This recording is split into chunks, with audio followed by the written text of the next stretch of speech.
يا مساء الجمال على عيونكم اخواتي واصحابي في الله، عاملين ايه؟ يلا بينا نعمل حاجة حلوة سهلة وسريعة، واللي اهم من كل ده كمان ان هي يبقى طعمها حلو قوي وكمان تبقى موفرة ومدبرة لينا. اللهم صلي وسلم وبارك على سيدنا محمد بالصلاة على الحبيب قلبك يطيب. اول حاجة كده معايا 2 زبادي جهينة او اي نوع بقى انت بتفضليه.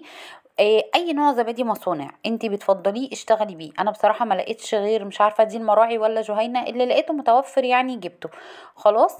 وهفضيهم كده في البوله زي ما انت شايفه كده.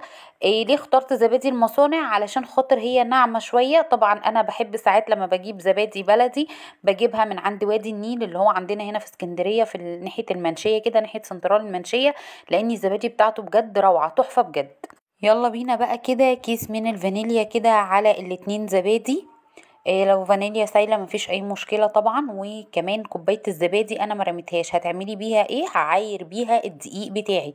هاخد بكوبايتين الزبادي دول كوبايتين من الدقيق بنفس كوبايه الزبادي. اوعي ترميها، هي دي المعيار بتاعنا، كوبايتين من الزبادي عليهم كوبايتين من الدقيق بنفس كوبايه الزبادي، علشان يطلع معاكي العيار مظبوط. لو عايزه بقى تكتري يبقى انت بقى هتكتري، لو هتعملي 4 زبادي يبقى هتحطي 4 دقيق.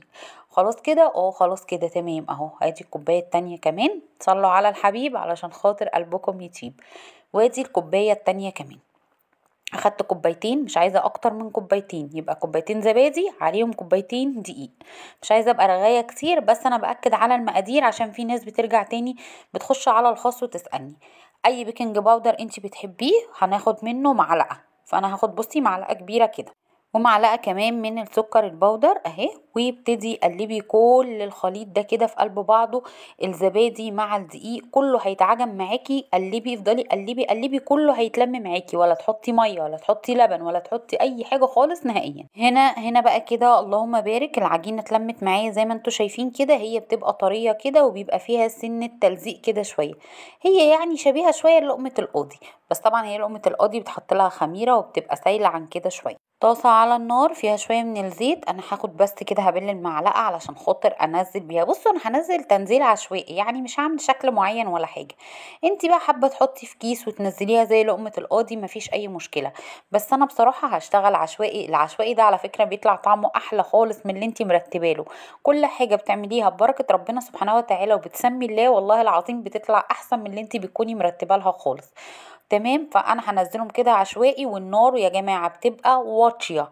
اوعي تعلي النار عليها عشان ما تاخدش وش وتبقى نيه من جوه، اهم حاجه تبقى النار بتاعتك واطيه. اللهم بارك. بصي بقى بنقلبها كده على الناحيه التانية علشان خاطر تستوي من الجنب التاني، والنار زي ما قلت لكم واطيه، ما تعلوش النار عشان تاخد منكم، ما تاخدش لون وتبقى نيه من جوه. بصوا بسم الله ما شاء الله، حاجه كده حلوه، حاجه كده بصوا جميله جدا، وريحتها بقى مع الفانيليا تحفه كده. بصوا هم خلاص كده استووا تمام. هنبتدي ان احنا نطلعهم ونعمل نفس اللي عملناه برضو بالطريقه العشوائيه اللي هي بالمعلقه دي كده، ورا بعض ورا بعض ورا بعض. هي بتشكل نفسها بنفسها زي ما انتوا شايفين. في حاجه عايزه اقولها لك، انت ليكي حريه الاختيار في انك تكبري حجمها او تصغري حجمها، ده راجع ليكي انت. يعني عايزه حجمها صغير صغريها، عايزه حجمها كبير كبريها. دي تاني طاسه، هتلاحظوا ان انا صغرت الحجم شويه عن الاولانيه. هنا بقى كده شوية سكر بودرة كده وهرشهم على الوش. طب ما عنديش سكر بودرة، سكر عادي خالص، ممكن سكر وقرفة المتوفر عندك اشتغلي بيه.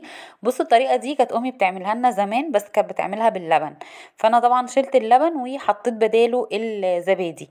فبجد بجد حلوة جدا، طريقتها حلوة قوي. بصي حاجة حلوة سهلة وسريعة ومش مكلفة ومش هتاخد في ايدك وقت، وهتبسطي ولادك بيها.